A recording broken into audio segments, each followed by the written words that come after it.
Buenas noches, amigos televidentes, bienvenidos a otra presentación de la prensa de hoy. Nuestro compromiso semanal con la democracia y la fortaleza institucional de nuestro país. Empezamos con nuestro comentario de la semana, titulado en esta ocasión, Sentencia histórica en caso corrupción Antipulpo. Las magistradas Claribel Nivar, Giselle Soto y Clara Castillo, del segundo juzgado de la instrucción del Distrito Nacional, acaban de evacuar una sentencia histórica que coloca al acusado, Alexis Medina Sánchez, hermano del expresidente Danilo Medina, junto a otros coimputados, en el camino de cumplir tras las rejas prisión por la comisión de delitos vinculados al enriquecimiento ilícito durante el periodo 2012-2020. Histórica la sentencia en virtud de su importancia jurídica y trascendencia política, pues la condena revela un hecho comprobado, auténtico, cuya jerarquía radica en que el Estado resultó estafado inescrupulosamente con más de 5.000 millones de pesos mediante el tráfico de influencias, sobornos, lavado de activos, asociación de malhechores, cohecho y otras prácticas delictuales. Creo que la eficacia de la decisión sienta jurisprudencia en cuanto concierne a demostrar que la clase política no está por encima de la Constitución y las leyes, y que al margen del partido político al que pertenecen los condenados que ocupaba el gobierno al momento de ocurrir las violaciones penales, la justicia se encuentra actualmente en plena calidad institucional, capacidad profesional y moral de perseguir a quien roba desde una función pública o se beneficia de unas relaciones de poder familiares. La decisión, parafraseando al jurista Hirohito Reyes, ex juez de la Suprema Corte de Justicia, considerada pionera dentro del esquema de persecución de la corrupción, incorpora una herramienta legal clave para abordar estos casos complejos: el uso de los delatores del proceso.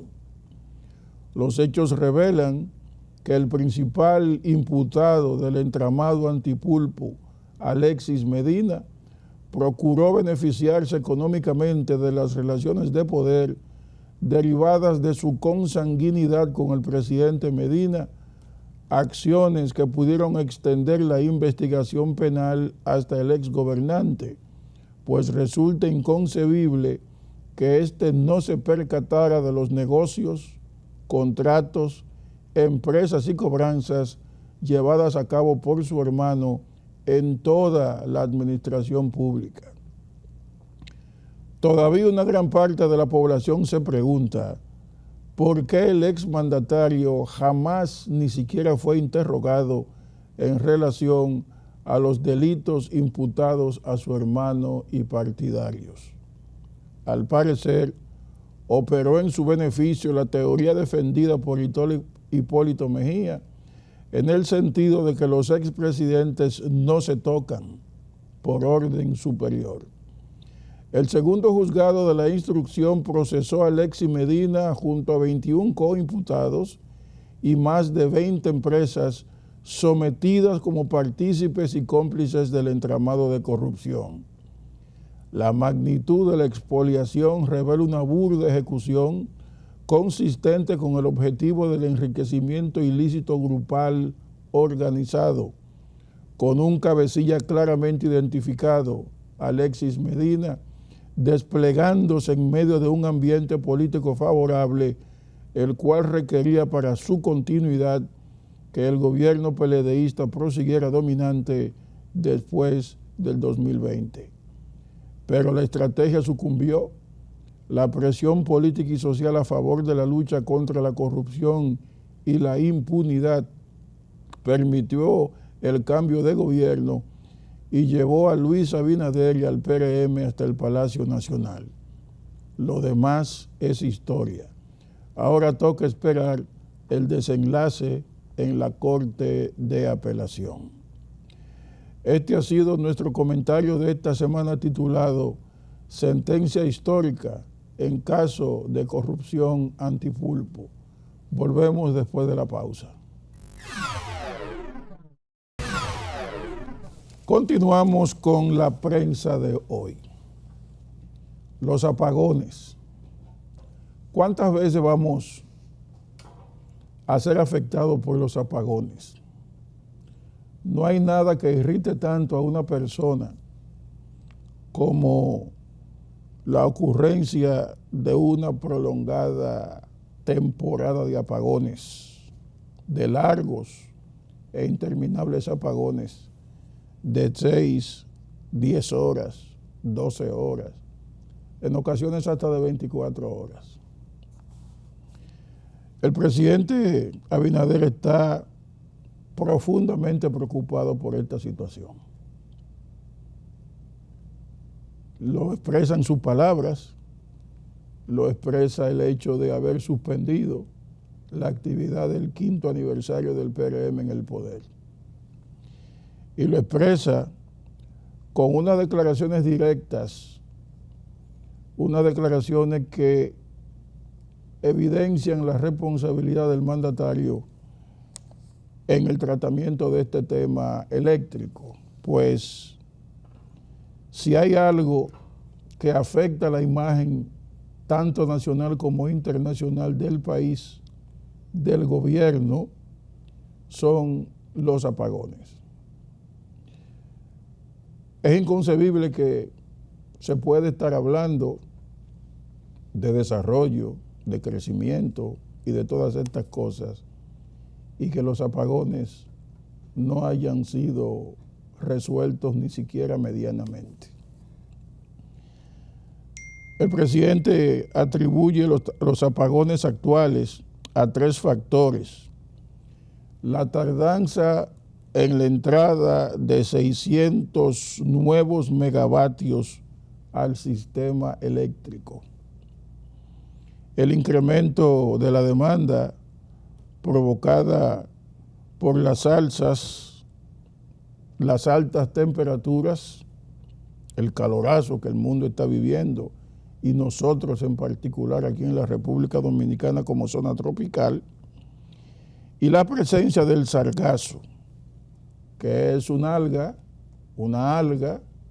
que afecta la operación de plantas como Punta Catalina. La oposición dice que son apagones financieros. El gobierno da razones válidas para entender que los apagones no son por causas financieras. Esto es, el gobierno no se atrasa en el pago a los productores energéticos. A estas deficiencias que especificó el presidente se suma el mantenimiento de varias plantas que han salido de servicio para reparación. Y el presidente explicó el pasado jueves que está haciendo todo lo posible para solucionar los prolongados apagones en algunas localidades del país. Estamos muy preocupados, dijo el presidente, y ocupados con ese tema. Han habido 3 factores que son los que han perjudicado al sector: la tardanza, como ya dijimos, el sargazo, etc. Pero él da un dato que es fundamental para entender todo esto. Un aumento de la demanda de energía inusitado. La semana pasada llegó a 4,000 megas la demanda de energía en nuestro país. En el 2020, la demanda máxima llegó hasta 2,730 aproximadamente y hoy es de 4,000. Es una demanda inusitada. Y vamos a ver una información que corrobora lo que el presidente dice. Y la voy a tomar a partir de una profecía energética que hizo nada más y nada menos que el hombre más rico del mundo, el australiano Elon Musk, que fue hasta los otros días la mano derecha de Donald Trump, se peleó con él después que lo apoyó electoralmente. Y este señor Elon Musk, que está reputado como un gran tecnólogo, hombre que maneja la inteligencia artificial, el dueño de SpaceX y dueño también de Tesla, los fabricantes de los autos eléctricos más vendidos del mundo. Pues este señor, el año pasado, en un evento que se celebró en Alemania, un evento que se llamó Bosch Connected World, él hizo un vaticinio y la prensa hoy lo está revelando como la causa eficiente de una situación bastante compleja que se está presentando en el mundo con el tema de la energía eléctrica. Dijo Elon Musk el año pasado, en abril del año pasado, en Alemania, que 3 potentes fuerzas que consumen electricidad a un ritmo mundial que no puede mantenerse. Estos son la inteligencia artificial, los coches eléctricos y la criptominería. En la República Dominicana todavía no tenemos criptominería, pero el tema de la criptomoneda está siendo manejado a través del mercado de valores. Somos incipientes en el uso de coches eléctricos, pero apunto yo, la inteligencia artificial avanza a un ritmo impetuoso en nuestro país. Ya se aplica inteligencia artificial en áreas vitales como la industria, el comercio, la educación, la salud básicamente, la agricultura. Y dice Elon Musk lo siguiente: la inteligencia artificial incrementa su velocidad de pensamiento constantemente y requiere de enormes centros de datos que gastan tanta energía que podrían compararse con el consumo de países completos. Además, los vehículos eléctricos, similares a lo que fabrica Tesla, que es su compañía, demandan una infraestructura de carga que sea tanto sólida como disponible en todas partes. ¿Qué ha ocurrido? Sencillamente, hace pocos días, España se quedó sin luz.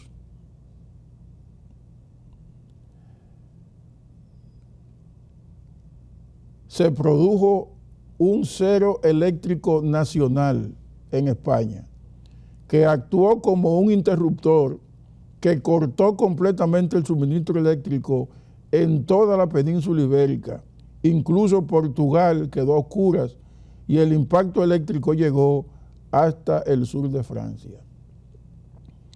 Si vemos ese dato, si vemos esa ocurrencia, esa situación que se presentó en España, en Francia y en Portugal, llegamos a la conclusión que países como el nuestro, como la República Dominicana, que tienen una estructura eléctrica sumamente débil, que no podemos cumplir con la demanda de energía eléctrica, cuando hemos tenido que subir la demanda, cuando se ha presentado la demanda al nivel que lo dijo el presidente, de 4,000 megas en un día, Entonces, si la inteligencia artificial demanda tanta energía, estamos en un choque energético sumamente peligroso. Porque ahora no se trata de que los apagones sencillamente nos afecten, sino que la demanda también, el presidente nos lo dijo, ese dato lo estoy agregando yo, ese aumento de la demanda también se debe en gran medida al uso de la inteligencia artificial en nuestro país, que se ha incrementado notablemente. Oigan bien el dato, porque yo no estoy hablando por hablar, lo estoy tomando de una información que es primera página en un portal que se llama, en el portal que se llama Metro Ecuador, que es parte de la BBC. Dice así: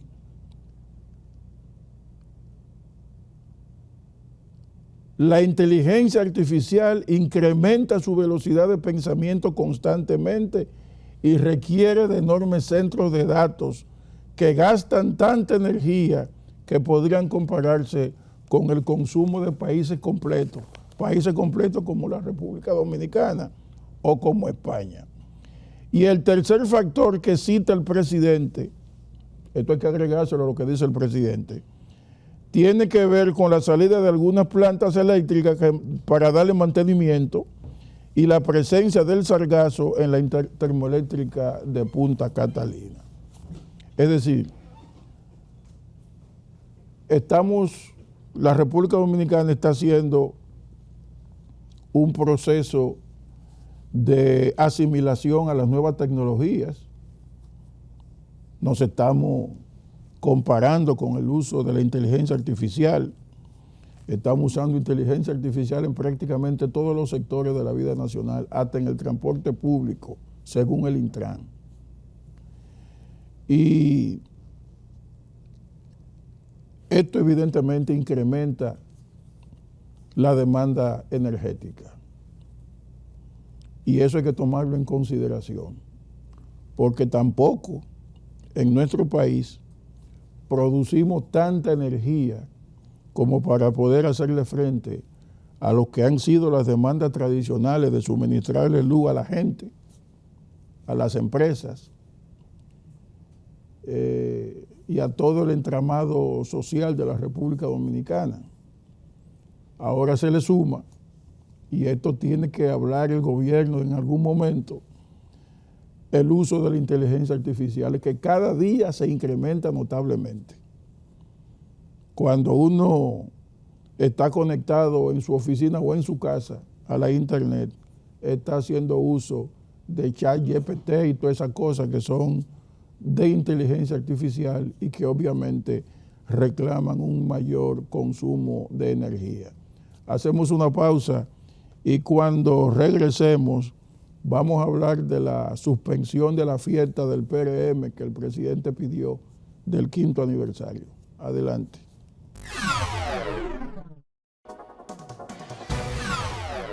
El presidente Luis Abinader le pidió a su partido, el Revolucionario Moderno, que suspendiera la celebración que tenía pautada para el viernes 22 de agosto, conmemorando el 5º aniversario de su ascenso al poder. Las razones que ha tenido el presidente Luis Abinader tienen que ser poderosas. Él las presenta en una carta en la cual afirma que el tiempo de la política llegará. Hoy es el tiempo de trabajo y por ese trabajo la nación sabrá que no le hemos fallado. Dice el presidente Abinader en la carta que le dirige al Partido Revolucionario Moderno, pidiéndole la suspensión de la actividad, que era un acto multitudinario organizado en el Palacio de los Deportes. El presidente le ha dicho que las preocupaciones de nuestra gente deben ser un llamado a la acción diligente, un recordatorio de que la política solo vale si sirve el bienestar cotidiano de los ciudadanos. Él aclara, el mandatario, que la decisión no responde a falta de entusiasmo en las filas del partido, sino a un ejercicio de compromiso con el país. Les pido que suspendamos la actividad prevista para mañana 22 de agosto, no porque falte entusiasmo en nuestras filas, sino porque sobra responsabilidad en nuestros corazones. Que el país vea en nosotros no un partido que se distrae en medio de la dificultad, sino una fuerza que camina junto a su pueblo, hombro con hombro, en la búsqueda de soluciones. Abinader asegura que llegará el momento de celebrar, pero que será más significativo cuando se hayan cumplido los deberes asumidos con la población. Fíjense, esta suspensión es un acto de responsabilidad, creo yo.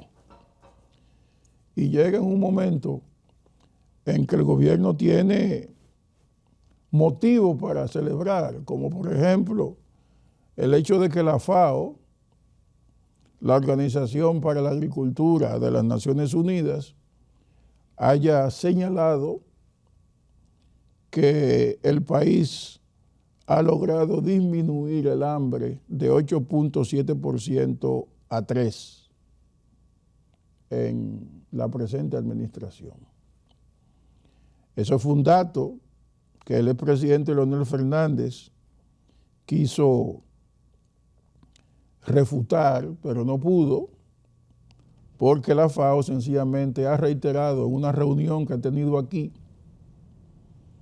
que esa información es correcta y que la República Dominicana ha mejorado profundamente el tema del hambre y que probablemente el próximo año, de continuar las políticas públicas del incremento de la alimentación y la producción de comida y esas asistencias sociales, pues probablemente el año que viene la República Dominicana estará fuera del mapa del hambre mundial.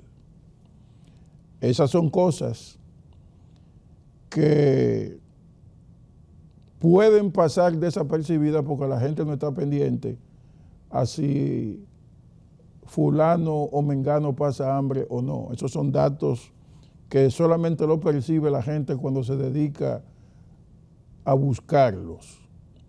Pero si usted ve unos vecinos que hace 5 años tenían problemas para alimentarse y ve que hoy no tienen ese problema, entonces usted está constatando que esa información es correcta. Ahora bien, eso es un motivo de celebración. Como es motivo de celebración para el gobierno el hecho de haber llevado a cabo una política efectiva contra la corrupción, de haber logrado la independencia del Ministerio Público y de haber logrado una serie de cosas. Pero el presidente está afectado por el tema de los apagones. Yo creo que esa fue la razón principal para que en un acto como el que se había organizado no correr el riesgo de que se fuera la luz y hacer el ridículo a nivel nacional. Pero la crisis energética se ha incrementado tanto que el presidente Abinader parece que tomó eso como causa eficiente para pedir que se suspendiera la actividad del pasado viernes. José Ignacio Paliza ha dicho que los logros del gobierno son avalados tanto por organismos internacionales como por indicadores nacionales: crecimiento económico sostenido, reducción de la pobreza, más empleo, fortalecimiento de la justicia y consolidación de la democracia, asegurando que el mundo no se deje engañar por narrativas vacías. Los números y los hechos hablan por sí mismos. Vivimos una etapa donde los gobiernos no pueden tapar el sol con un dedo. Cuando la información no se había masificado tanto a través de la internet y de las redes sociales, los gobiernos podían decir una cosa y engañar a todo el mundo, pero ya no. Ya todo puede ser confirmado a través de las redes. La gente denuncia situaciones, la gente comprueba si el gobierno está diciendo verdad o mentira, la gente confirma si hay apagones o no hay apagones.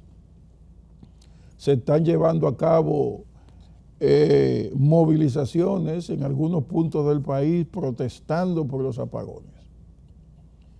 El presidente ha dicho que él entiende la situación con los apagones. Pero yo creo que ese fue el elemento fundamental que motivó que el PRM fuera conminado por el presidente a suspender esa actividad. Y quiero señalar que el PRM tiene una situación hoy en su 5º aniversario que debe ser sopesada bastante bien. Han tenido éxito en el crecimiento económico, han tenido éxito en el plano institucional con nuevas leyes, una nueva constitución, un nuevo código penal, un nuevo ministerio de justicia que fue aprobado ya y una serie de medidas. Y de hecho, el punto fundamental del presidente ha sido los planes sociales que ha ejecutado a nivel nacional, que ha mitigado el hambre, ha subvencionado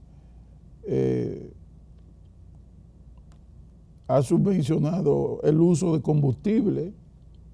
Si en medio de esta crisis mundial de energía y de petróleo, la República Dominicana, el gobierno hubiera dejado el precio de los combustibles abierto a la libre competencia de la oferta y la demanda, pues no sabríamos en cuánto estaría el galón de combustible, el galón de gasolina, el gas. Y el gobierno tiene 5 años financiando los precios de los combustibles.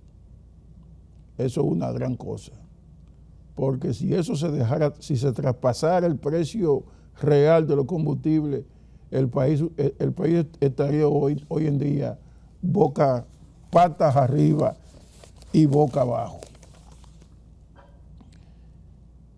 ¿Tiene mérito el gobierno en celebrar un 5º aniversario? Sí, tiene mérito, yo insisto en eso. Y es un acto de responsabilidad posponerlo. Ahora bien, esto de los apagones hay que solucionarlo cuanto antes, porque esto tiene un efecto electoral directo.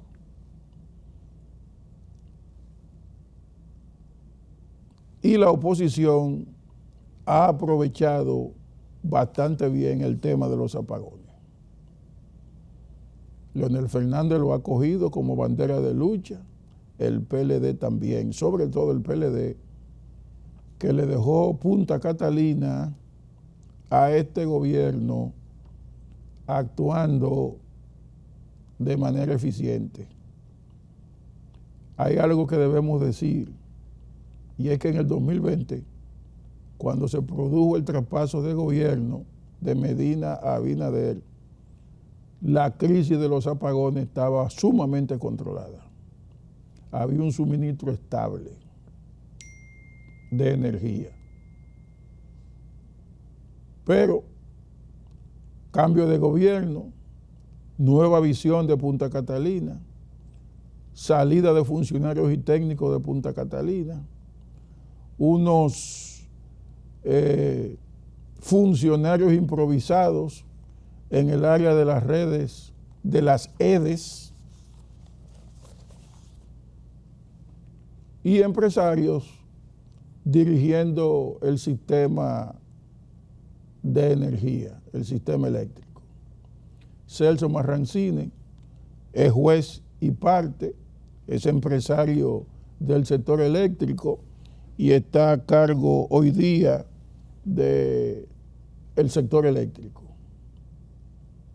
Es la cabeza visible del sector eléctrico. Y como este es un gobierno donde los empresarios tienen una importancia capital, pues esa es una de las trabas del tema de energía eléctrica. Lo importante, señoras y señores, es que el presidente ha dado un paso sensato. La política llegará el momento de hablar de ella. Pero en el siguiente segmento hablaremos de los retos que le quedan al PRM de aquí al 28 al cumplir su 5º aniversario. Volvemos.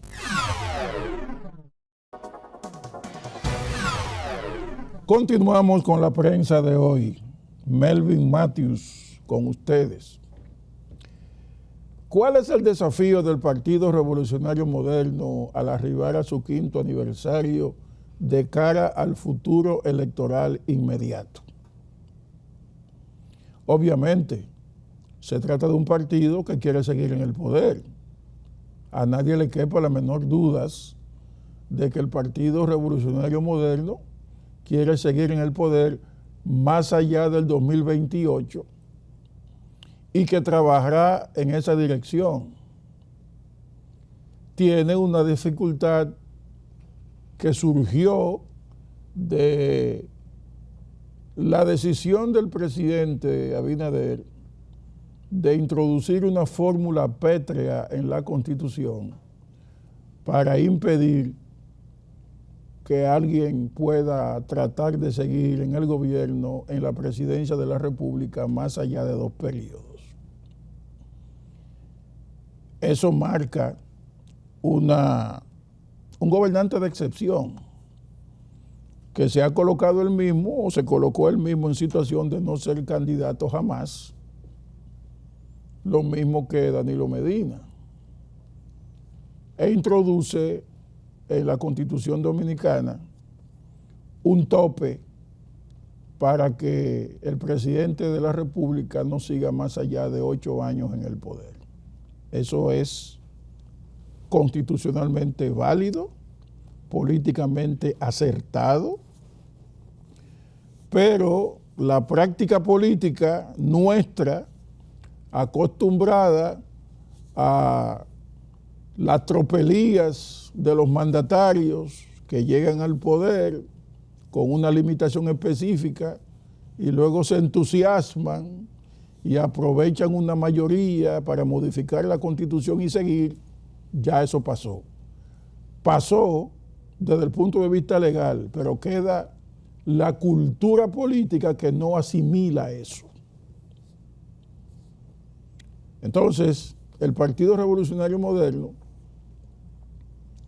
tendrá que improvisar un candidato para el 2028. Repito, improvisar un candidato para el 2028.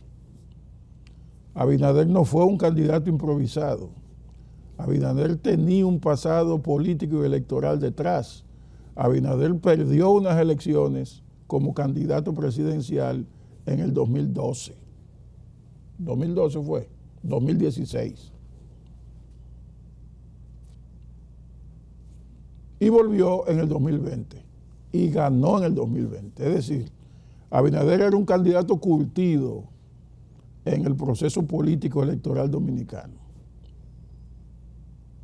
El PRM, si bien fue fundado en el 2014 como un desprendimiento del Partido Revolucionario Dominicano, no es menos cierto que era un partido joven y viejo a la vez. Joven porque era nuevo y viejo porque estaba integrado por esos viejos socarrones de la política PRDista. El más joven de todos era precisamente Abinader.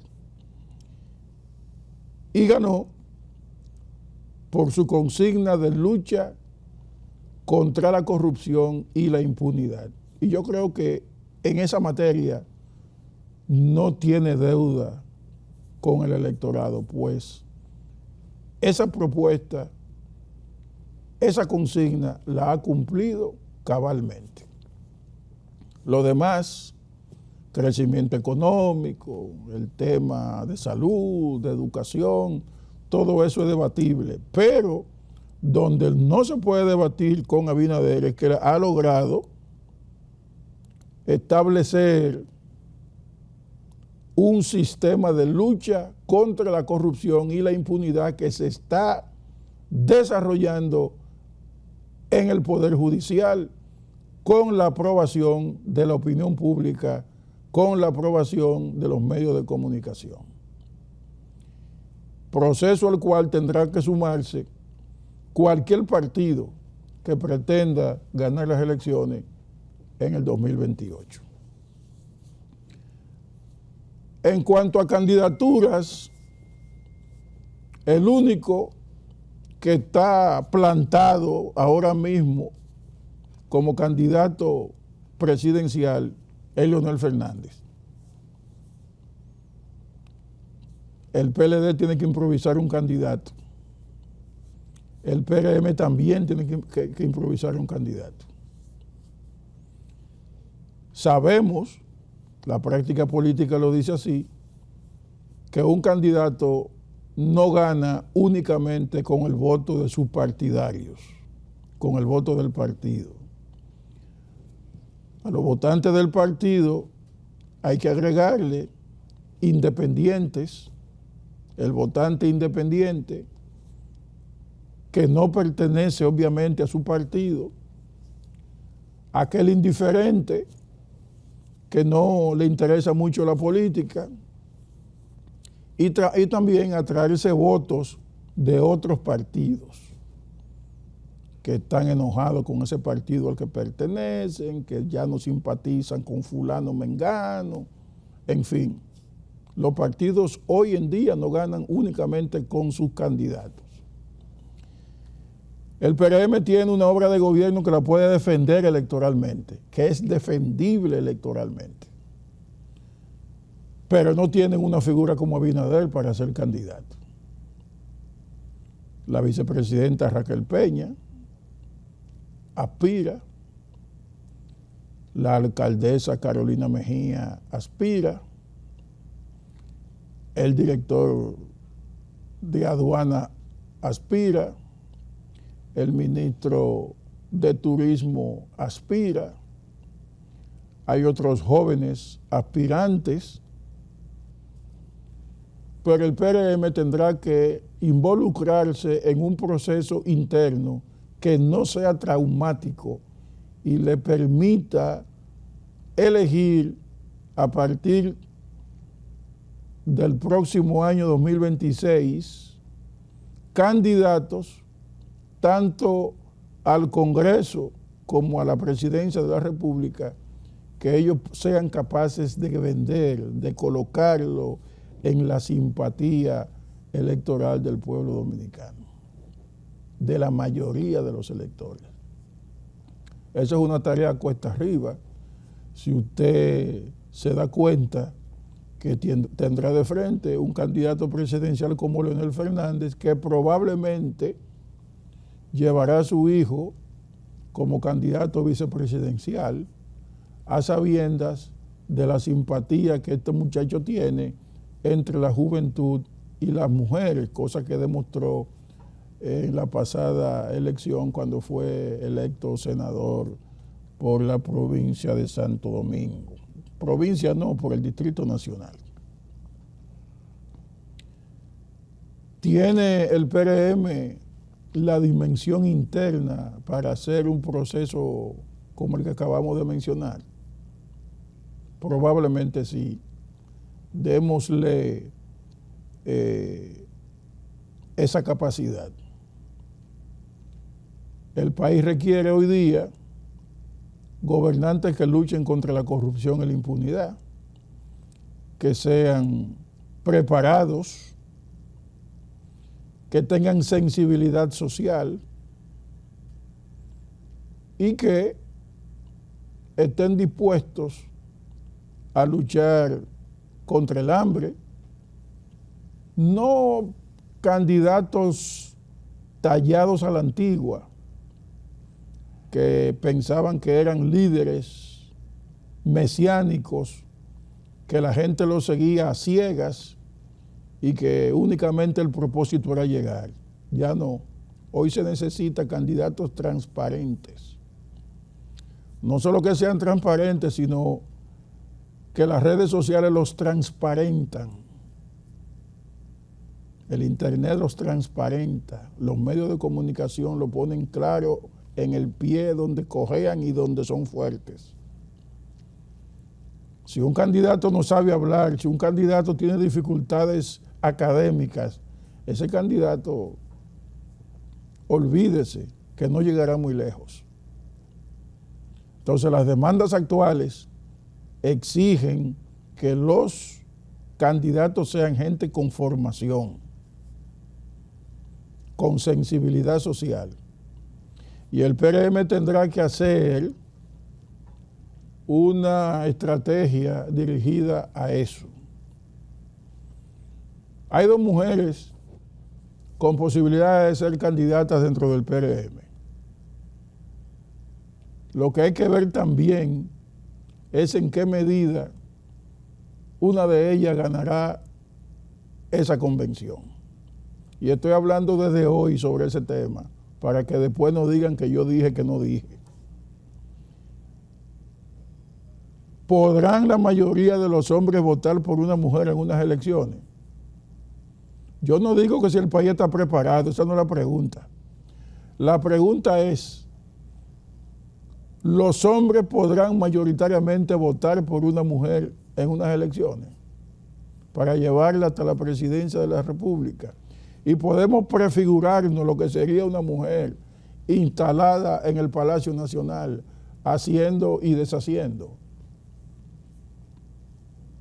La debilidad de Carolina Mejía, por ejemplo, es que todo el mundo sabe que su papá Hipólito Mejía estará detrás de ella y que probablemente sea el presidente detrás del trono.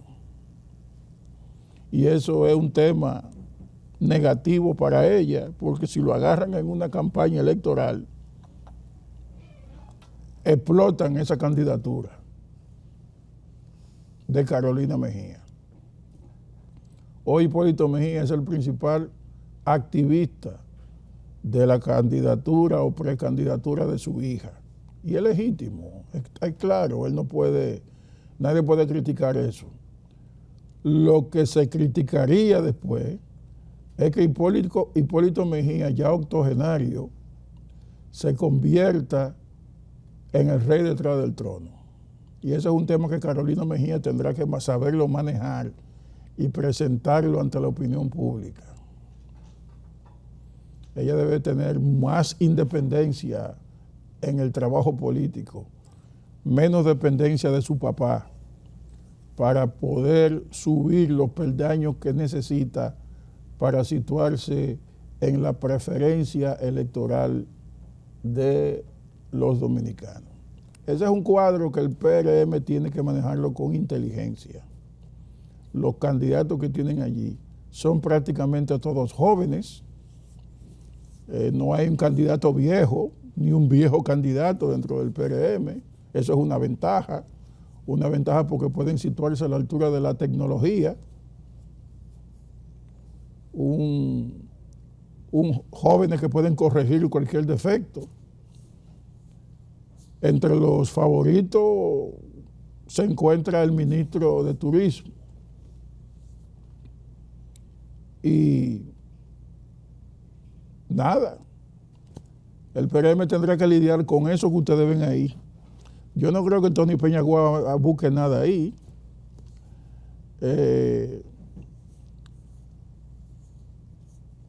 No tiene mucha carrera en ese sentido, aunque es hijo de Peña Gómez, pero no tiene nada que buscar como aspirante a la candidatura presidencial del Partido Revolucionario Moderno.